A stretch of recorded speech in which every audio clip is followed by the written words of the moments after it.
طبعا النهارده حبينا نعمل مفاجاه رهيبه جدا جدا جدا. جبنا ام فارس واول مره تظهر فيها ام فارس معانا. ازيك يا ام فارس؟ ومعاكي مسكايه الصغيره طبعا اللي هي جايبه مشاهدات كتير جدا جدا في القناه.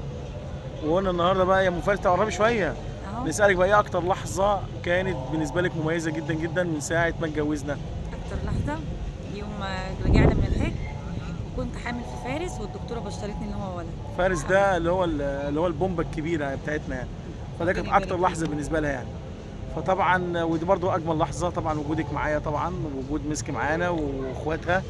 والنهارده طبعا حبيت ان انا اخرجهم قرب شويه يا ام فارس، اخرجهم بمناسبه احنا بنخلص ورق الاولاد علشان المدرسه.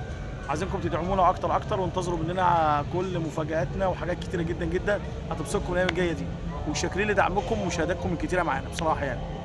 اي حاجه عايزه تقولها لهم؟